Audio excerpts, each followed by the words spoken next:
అదే RTV app వార్తల్ని క్షణాల్లో చదివే అవకాశం ఉంటుంది. ఒక న్యూస్ పేపర్, ఒక టెలివిజన్ ఛానల్ మీ చేతుల్లో ఎప్పుడూ ఉంటాయి. కని పెంచిన సొంత తల్లిదండ్రులనే చిత్ర హింసలకు గురి చేస్తున్న ఒక కీచక కొడుకు, సొంత ఎవరైతే తల్లి ఉందో తల్లిని మరి తండ్రిని కూడా కొట్టడం, వాళ్ళని వేధించడం, అదేవిధంగా తల్లి మీద హత్యా ప్రయత్నం చేయడము, అదేవిధంగా వాళ్ళని చాలా అసాల్ట్ చేయడం, అంటే సెక్షువల్లీ అసాల్ట్ చేయడం, ఇవన్నీ పూర్తిగా వాళ్ళ కొడుకు తాగేసి మైకంలో చేస్తున్నాడా లేదంటే మానసిక పరిస్థితి బాగాలేదా అనేది పూర్తి విధంగా తల్లి మాత్రం పోలీసులకు కంప్లైంట్ చేయడం జరిగింది.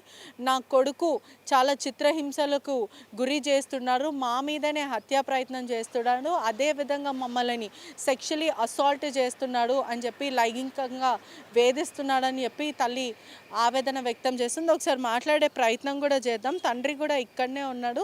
సొంత చెల్లి మీద తల్లి మీదనే లైంగికంగా దాడికి పాల్పడుతున్నాడు అని కూడా పూర్తిగా తెలుస్తుంది. మాట్లాడే ప్రయత్నం చేద్దాము. చెప్పండి అమ్మా, అయితే ఇప్పుడు మీ పేరేంటి, మీ కొడుకు పేరేంటి? మనోజ్. మీ పేరు? నాగమణి. అని మీరు చాలా సార్లు కూడా పోలీసులను ఆశ్రయించారు, నార్సింగ్ పోలీసులను కూడా కలిసారని తెలుస్తుంది. పోలీసులు కూడా ఎటువంటి చర్యలు తీసుకుంటలేరు, ఎలగొట్టేస్తున్నారు. అసలు ఏం జరిగింది? ఎందుకని మీ కొడుకు, అంటే సొంత కొడుకేనా? సొంతం కొడుకే. పోలీసు పొద్దుగాల సందీప్ అన్నం తింటాడు, స్నానం చేసుకుంటాడు, పడుకొని అక్కడ పోతాడు. మళ్ళీ 3 గంటల దాకా నార్సింగ్ కంపౌండ్లు ఉంటాడు. కంపౌండ్లో తాగేసి బీఆర్సీ దగ్గరకు వస్తాడు, మళ్ళీ అక్కడ తాగేస్తాడు. ఫోన్లు పోతే కూడా మళ్ళీ మమ్మల్ని వచ్చి ఫోన్ పోయిందని కొడతాడు. ఫోన్ పోయినా కొడతాడు మమ్మల్నే. మళ్ళీ మేము పిఎస్కి పోయి ఫోన్ ఇప్పియాలి. మళ్ళీ ఇంటికి వస్తాడు, పడుకొని మళ్ళీ 5 గంటలకు లేచి చాయ్ తాగి మళ్ళీ పెద్ద ఫోన్లు ఉంటాయి కదా మేడం, మాకు రాదు, చిన్న ఫోన్లు వస్తుంది. పెద్ద ఫోన్ మెసేజ్లు, నీ దగ్గర పైసలు ఉన్నాయా బ్రో, పైసలు లేదా నీ దగ్గర తాగనీకే, అందరినీ పైసలు అడుగుతుంటారు. అదే విధంగా మిమ్మల్ని లైంగికంగా వేధిస్తున్నాడు అని కూడా తెలుస్తుంది. నిజమేనా? నిజమే. మమ్మల్ని ఇద్దరిని మస్తు కొడతాడు పైసలు లేకపోతే. అరే పైసలు లేకుంటే కట్ట పెడతా, కింద నుంచి కట్ట పెడితే నోట్లోకి రావాలంటాడు. అట్లా మాట్లాడతాడు. అదే విధంగా మాకున్న సమాచారం మేరకు సొంత తల్లిని, మిమ్మల్ని మీరు సొంత తల్లి అయినప్పుడు, మీరే కని పెంచినప్పుడు మీతోనే పిల్లలని కనాలి అంటూ వేధిస్తూ చిత్రహింసలకు గురి చేస్తున్నారు. నిజమా అదంతా? అదంతా నిజమే మేడం. అంటాడు కట్ట గుచ్చుతా అంటాడు. ఏం దాకా జొరుతా అందాక కట్ట గుచ్చుతా, ఈడు పోని కొలువుకు ఆడుకో, ఇవాళ బచాంచినవు, ఆడుకు రేపు నైట్ కొలువుకు పోయినాక నీ పని చూస్తా, ఇట్లా చెప్తే నాకు బుగులు అయ్యి, ఇక ఆయన ఉన్నప్పుడు ఎంత బువ్వ కూర కట్టుకొని ఒక కవలర బట్టలు పెట్టుకొని ఎవరన్నా ఇంటికి పోయి పండుకుంటా మేడం, ఎవరన్నా ఇంటికి పోయి పండుకుంటా బొగులు అవుతుంది నాకు, ఎవరు లేరు. మంది మొన్న ఒకటికి వెళ్ళా రాత్రి దాకా తిరిగి వచ్చి పండుకున్నాం. పోలీసు ఆయన వచ్చి గొడ్డలు పైన వేసి ఇంటి మీద అంతే పెట్టుకొని తిరుగుతుంటాడు. 2 గొడ్డన్లు ఉన్నాయి. అంటే ఇప్పుడు ఎందుకు ఇట్లా ఆయన మానసిక పరిస్థితి బాగాలేదా, లేకపోతే మద్యానికి బానిసయ్యాడా? వచ్చింది. ఈమెగిరి హాస్పిటల్ వేసినాము, 5-6 లక్షలు అయినాయి. బట్టలు ఇప్పేసి సైకోలాగా తిరిగిండు. మళ్ళీ డాక్టరు సునీల్ డాక్టర్ అపాయింట్మెంట్ తీసుకొని డ్రింక్ తాగకుండా, ఆల్కహాల్ తీసుకోకుండా 6 నెలలు పత్యం చేయి మనోజ్ అని చెప్పి గోళీలు రాసిచ్చిండ్రు. గోళీలు వేసినా కానీ నాకు తాగడే కావాలి అని కోటలు కళ్ళు అన్ని తాగిన నుంచి ఇక గొడ్డన్లు నూరుతాడు బయట. ఇక తిననీయడు మేడం. రోజు ఇదే కూర తాగులు అని చెప్పి మోరీలు తెచ్చి నీళ్ళు పోసిండు మేడం. మరి ఏ కూరన తినాలిగా మేడం, నువ్వు పనికి వాడు. తిన్న పళ్ళంలో కూడా నీళ్ళు వేస్తాడు. తిన్న పొలం కూడా తిననీయడు మేడం. వాడు చచ్చిపోతే ఇంత కారం అన్న వేసుకొని తిని పండుకుంటాం మేడం. పక్కళ్ళు ఎవరన్నా ఇంత బువ్వ వేసుకొచ్చి తినవా అంటే అని ఇంత కూర వేస్తారు మేడం, తినలేను అని.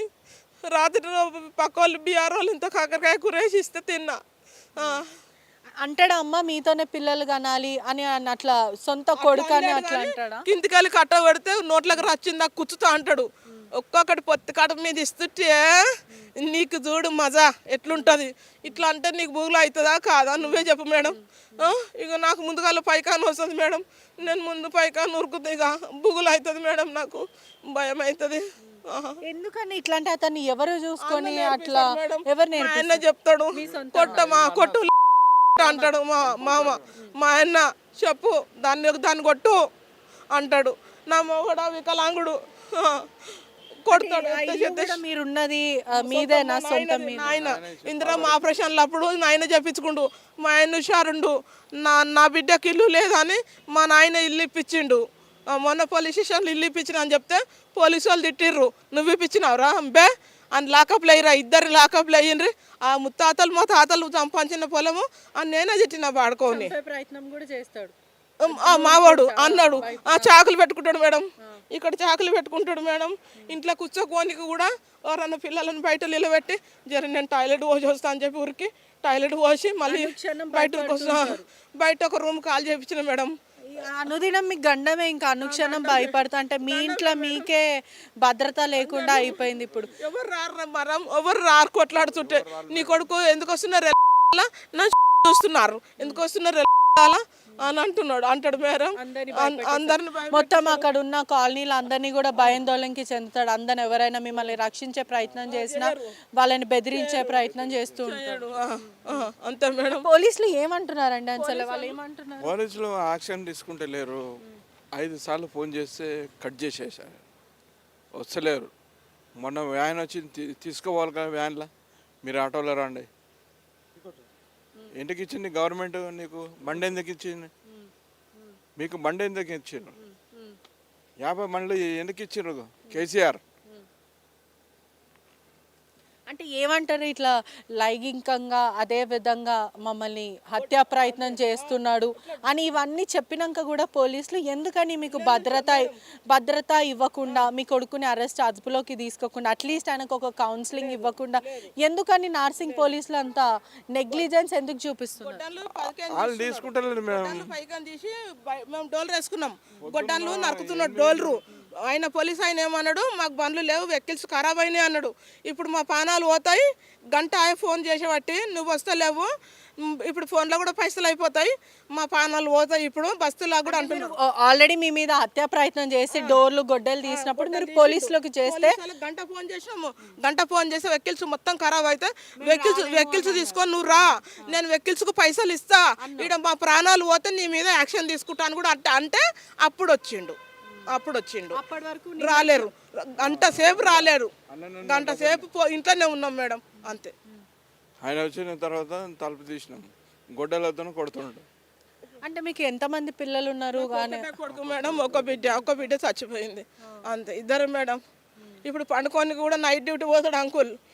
నైట్ గురించి బయట నుంచి గొల్లం పెడతాడు, రాకుండా బయట నుంచి గొల్లం పెట్టేస్తాడు. ఇప్పుడు పోలీసు వాళ్ళు ఏం చెప్పిరో అప్పుడు చూసి నా రూమ్ దగ్గరకు వస్తలేడు. ఇక నేను ఒక్కదాన్ని నైట్లో రూమ్లో పనుకుంటా. ఈయన night duty celebration function hall ఉందా, అక్కడ నైట్ డ్యూటీ చేస్తాడు వారం అంతా. ఒక వారం అట్లా, ఒక వారం ఇట్లా మేడం. ఒక చెద్దరు పెట్టుకుంటా కవర్లో, ఊక మంది పండుకొని ఇస్తారా మేడం. రోజు ఒకరి ఇంటికి పోయి పండుకుంటా మేడం.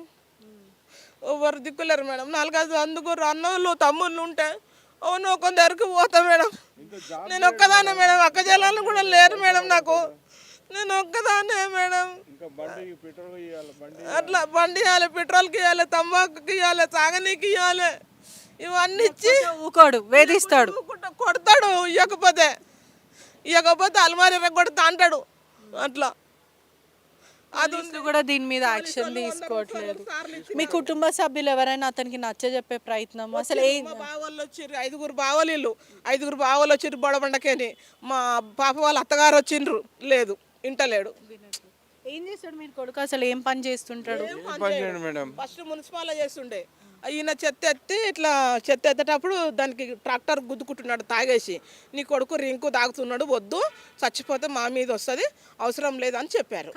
ఇప్పుడు మందు తాగిన వాళ్ళు మరీ ఇంత అసభ్యంగా చెయ్యరు కదా, మరి ఏమైనా గంజాయి కానీ ఇటువంటివి ఏమైనా తెలియదు మేడం. తాగుతా మేము పోతామా మేడం, మేము పోతామా? ప్రస్తుతం ఇప్పుడు మీ డిమాండ్స్ ఏంటంటే మీరు ఏ విధంగా న్యాయం కోరుకుంటున్నారు? ఆయనను జైల్లో ఇవ్వాలి, ఆయన ఇంట్లో జైల్లోకి మేము వచ్చిన దాకా ఆయన ఇడవద్దు.